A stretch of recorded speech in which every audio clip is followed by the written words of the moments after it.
I don't know about you, but I really love pizza. The takeout kind, but especially homemade pizza. I make pizza pretty often here at home, and I thought I would share a recipe with y'all. Bonjour y'all, I'm Miss K. This is Go Cuisine, and today we are making a homemade pizza crust. Now I've made pizza crust with bread flour and with all-purpose flour and sometimes with double-up flour. But I happened to find this pizza flour at my Walmart marked down for about half price. So I thought, why not? Let me give it a try. I like gold medal flour. It works pretty well, but I've never seen this one before. And lucky me, I got it on a clearance sale. It has a pizza crust recipe on the back. Now this is not my usual pizza crust recipe, but I thought I would give it a try because why not? It's their flour, their recipe. We start with heating our water to between 90 and 100 degrees. And I'm following this recipe letter for letter, which if you know me, you know I don't do that very often. So enjoy this while you can.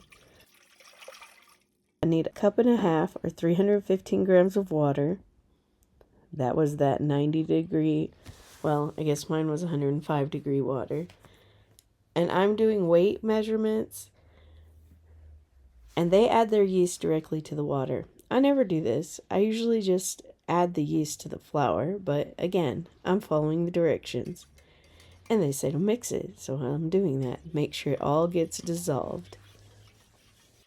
And really, if you're using instant yeast, this is not necessary, but I digress. That's completely dissolved, and we're going to add in our oil, 2 tablespoons or 26 grams. I'm using olive oil. In the original recipe, they said to use vegetable oil. You do whatever you like. This is what I usually do. Okay, I did go off track. Next, we need 16 grams of sugar. This measurement should show you exactly why I use grams. 1 tablespoon plus 1 teaspoon of sugar. And then we mix that together. After we've mixed that together, we're going to add in our salt. We need 1.5 teaspoons of fine salt. Why fine salt? Because you gotta stir this till it dissolves.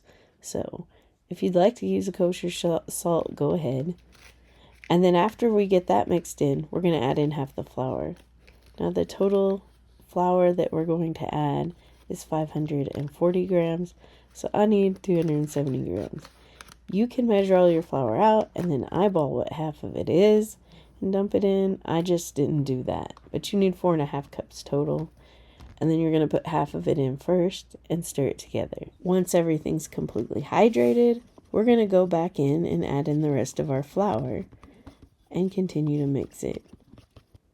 Now, I mixed it until it was a shaggy mass, and then I turned it out on the board so that I could hand knead it. I just feel like it's easier than trying to stir it in a bowl. I mean, to me, that's part of the fun of bread making and pizza making is you get your hands in the dough. So why not? Let's do that. So here's my shaggy mass. I'm going to take it out of the bowl at this point. First, I have to get it out of my dough whisk. So I just use my fingers and poke that out. And then you're going to need your handy dandy bowl scraper. That's this plastic thing that I use to get everything out of the bowl. If you don't have a bowl scraper, I suggest you get one. They're cheap and they're very useful. And then I kind of take this dough and fold it in on itself over and over. You can see it's still kind of falling apart. It will come together, I promise. This will take about 10 minutes of hand kneading. Feel free to use a stand mixer if you have one, and that's what's going to help you get pizza on your table. That's fine. I just really enjoy getting my hands in here. And if it's a little dry, we can use our spray bottle and spray a little water on here, or you can get your hands wet and sprinkle a little water on here, but just a few drops at a time because it'll come together, I promise. Just have a little patience.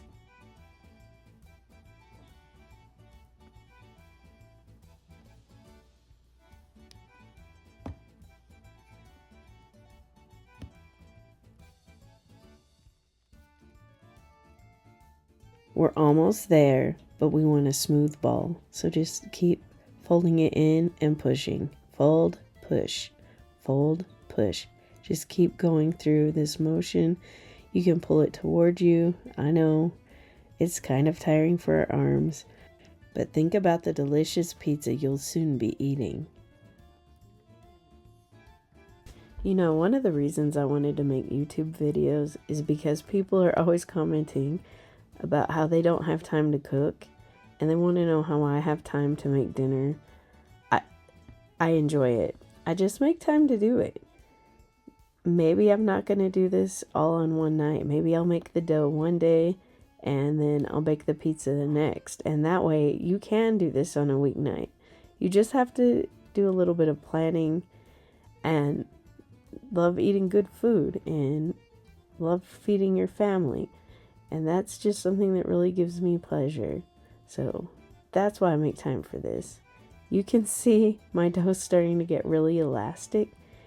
It will start to get tight, and that's what we want. That's that gluten working for you. And then we're going to form it into a smooth ball. So if I pull this into a ball, you can see it's still a little bit rough. You can see those gluten strands are not quite super smooth. I think I can get it a little smoother. Again, this is a new flour, so I'm not sure that I can get it as smooth as I normally get it. But, oh, spoke too soon. Look at that. That's pretty smooth. Okay, let's form this into a ball, and then we're going to take that bowl that we mixed the dough in, and I'm going to spray it with some non-stick cooking spray. Just the kind with oil. Don't use the one with flour in it. Or you can just put oil in the bowl. The goal is to oil the outside of the dough so that it stays hydrated while it's rising. This is going to rise for about 30 minutes, so it'll get real nice and puffy really quick. So you can see here I'm pushing the dough away from me. That's to tighten up the outside skin and get it in that nice smooth ball. Okay, that looks pretty good. Let's get it in the bowl. Like I said, a little bit of either spray or you can put oil directly in the bowl. Either one works. And then you want to turn the dough so that it gets coated in the oil. And then we want to cover this bowl. You can either cover it with a tea towel, make sure it's lint free. I use a shower cap that I got at the dollar store. You can use plastic wrap. You could put a plate on top of it. If you put the plate on top of it, I would spray the bottom of it too, because you don't want your dough to stick to the plate. And we wait about 30 minutes. And while we're waiting, let's preheat the oven to 425, 220 Celsius. Night, night.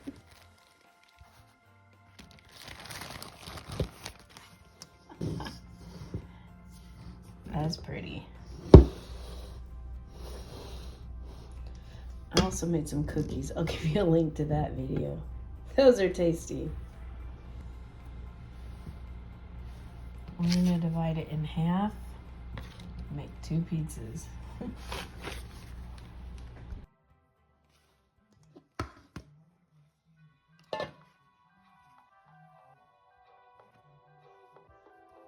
Here's that same bowl scraper I'm using to cut my pizza dough into. You could use something else if you want. Again, I'm trying to do less dishes, not more. I just eyeballed it. I mean, if you really want to be precise, you could weigh your dough and do half. And then I spread cornmeal or semolina flour along with a little bit of all-purpose flour on my bench to roll out this dough. And yes, I roll it out. I can't toss pizza dough. Wish I learned how to do that. I have not. If someone wants to teach me, I'm ready to learn. I also use parchment. You don't have to use the parchment, but I bake my pizza on a pizza stone in the oven rather than on my pizza pan. If you have a pizza pan and that's what you're going to bake it on, just roll it out or stretch it out directly on that pizza pan. And I tend to do my pizzas in a more oblong shape rather than round because of the shape of my pizza stone. If you want something to stay round while you're rolling it, when you flip it, give it a quarter turn. Flip it, give it a quarter turn, and it'll keep it round.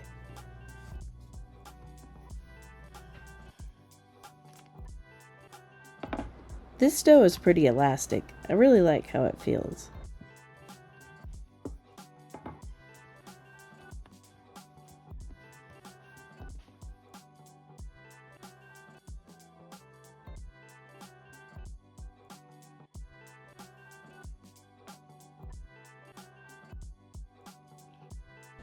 Now this next part is a departure from how I usually make pizza dough.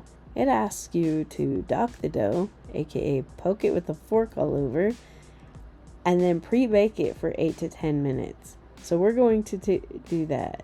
Just let me smooth this out a little bit more. Perfectionist. Okay, reformed perfectionist. See, mine's oblong. I like it like that. I don't care. It's mine. It's for me.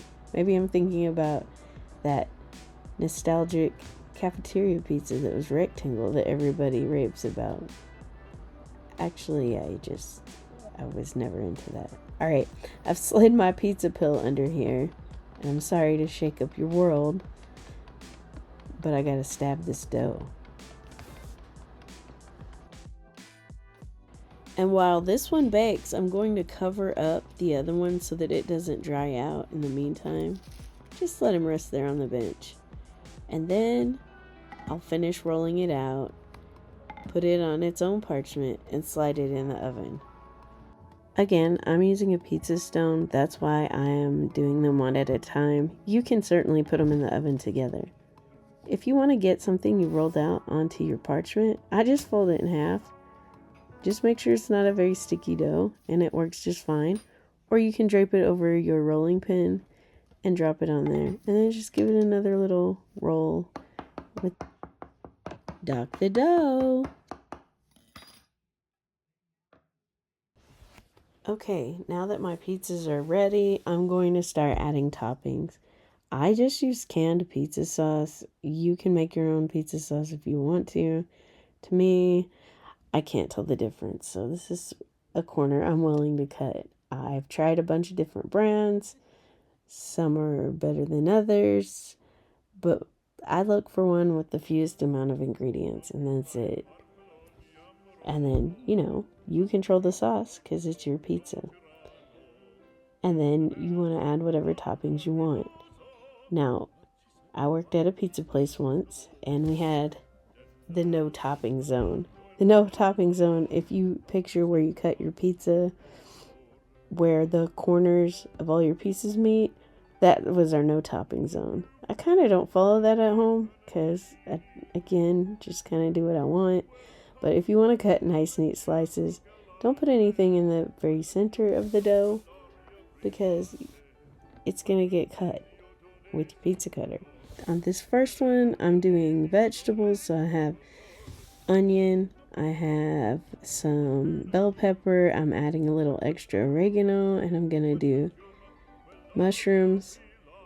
And yeah, just get it on there. And then, of course, we're gonna put cheese. I use pre-shredded cheese.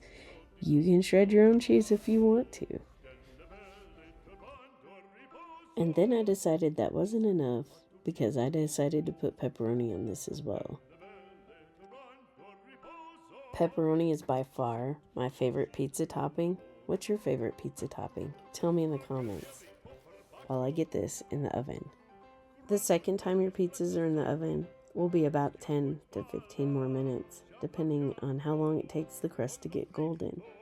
I would note that this pizza dough recipe has a much lower oven temperature than some of the other recipes I have, and I think it's because you do the pre-bake on the crust that you're able to make the pizza at 425 rather than cranking your oven all the way up.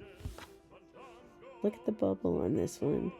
Not bad, not bad. I know that yeast is doing its work. Let's get the toppings on this one.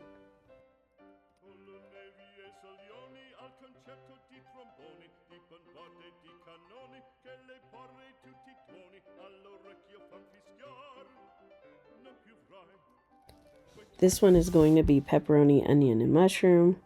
Yes, I know, again with the pepperoni.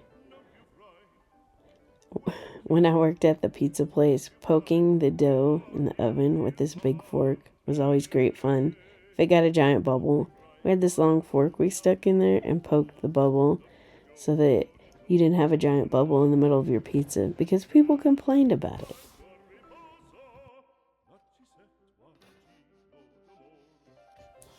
Here we have a nice hot fresh pizza. Now, I do have pizza pans and I do serve my pizza on there, but I just don't bake it on there. But that's why you see me grabbing the pizza pan. It's not hot. It wasn't in the oven.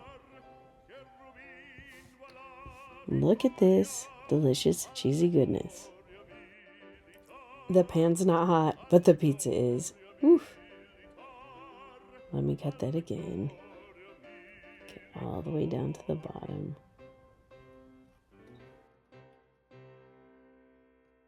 Ta-da! You want a piece? Here's pizza number 2. Order up.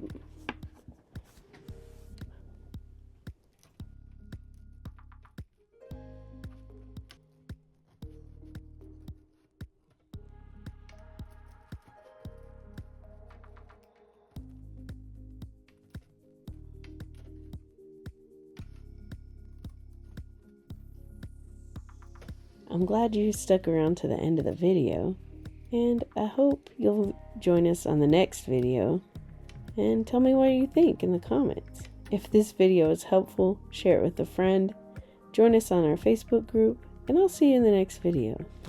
Bon appetit and au revoir!